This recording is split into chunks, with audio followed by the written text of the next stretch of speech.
Pernah kepikiran nggak sih, apa itu sebenarnya kecerdasan artifisial? Udah, lupain aja istilah-istilah yang ribet. Yuk, dalam beberapa menit ke depan, kita bakal kupas tuntas dasarnya.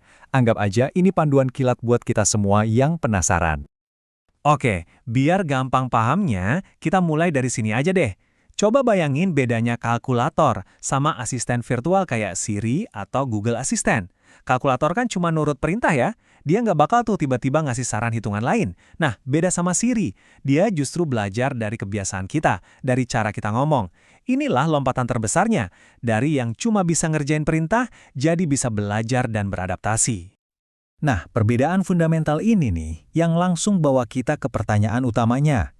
Jadi, apa sih sebenarnya yang kita sebut kecerdasan artifisial atau AI itu? Gampangnya gini, AI itu intinya ngasih komputer kemampuan buat belajar dari pengalaman. Ya mirip-mirip kita lah.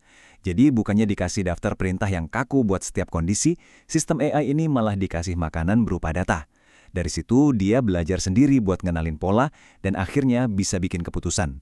Ini pergeseran besar loh dari sekedar melakukan, jadi belajar.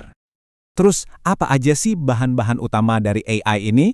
Pertama, dia itu belajar dari data. Nah, inilah yang sering kita dengar sebagai machine learning.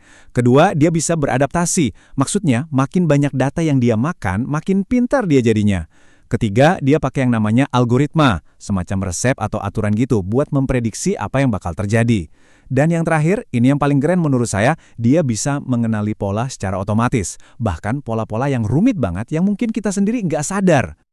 Tapi, tunggu dulu. Penting banget buat dicatat. AI itu bukan kecerdasan manusia. Jauh beda. Seperti yang bisa kita lihat di sini, AI itu kerjanya pakai data dan logika. Dia nggak punya perasaan, nggak ngerti etika, atau konteks yang luas. Jadi, kalau AI itu jago banget jawab pertanyaan apa berdasarkan data, kita sebagai manusia juaranya dalam memahami kenapanya.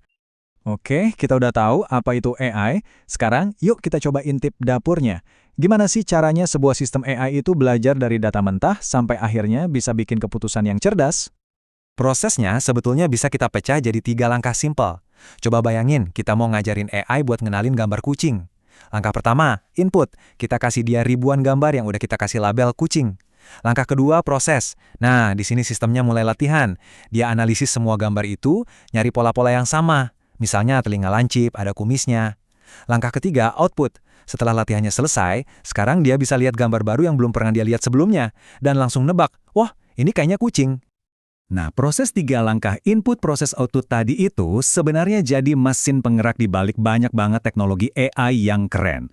Contohnya nih, Natural Language Processing dilatih pakai jutaan teks biar bisa ngerti omongan kita. Image Recognition dilatih pakai gambar biar bisa ngenalin wajah.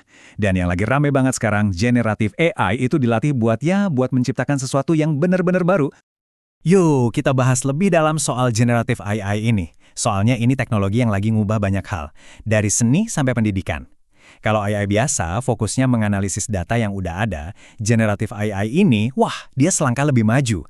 Dia menciptakan konten yang benar-benar baru, berdasarkan pola-pola yang udah dia pelajari. Dan ini bukan lagi cerita fiksi ilmiah loh.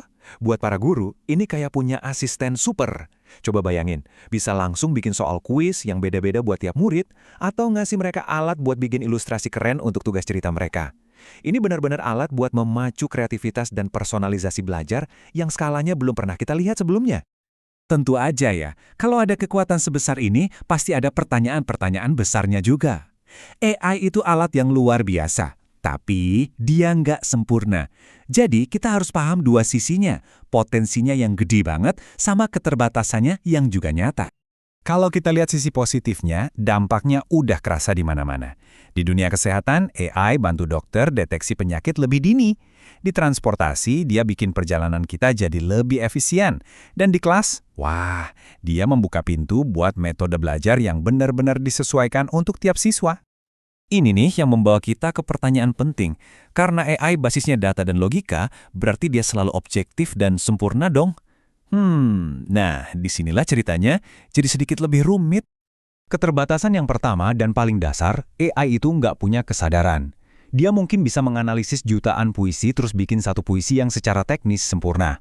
Tapi, dia nggak akan pernah merasakan emosi di balik kata-kata itu. Dia itu jago banget meniru pola, tapi bukan pencipta yang punya perasaan.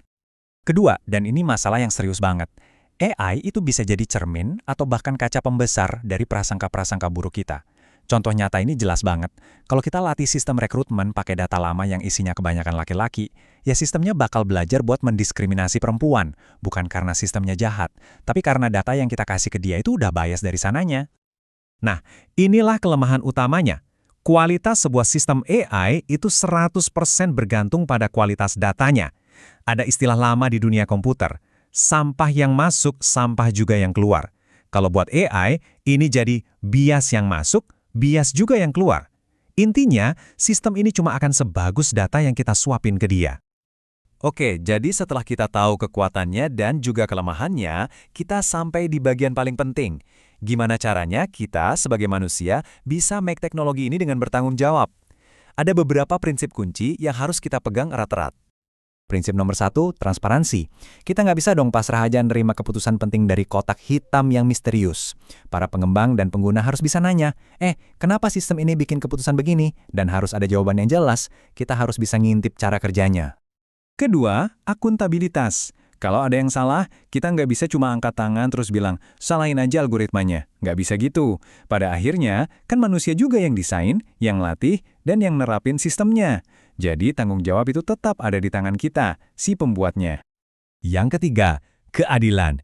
Ini bukan cuma soal nggak bias ya, tapi soal gimana kita secara aktif menyeimbangkan keadaan.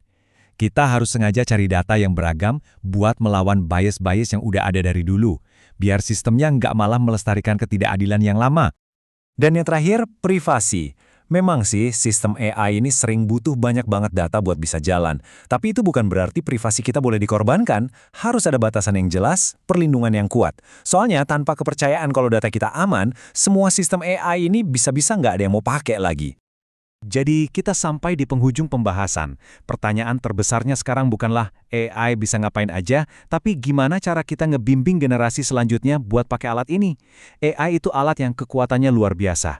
Tantangan kita, terutama sebagai pendidik, adalah memastikan anak-anak kita belajar jadi pengemudi yang bijak dan kritis di dunia baru ini. Bukan cuma jadi penumpang pasif. Nah, gimana ya cara kita melakukannya?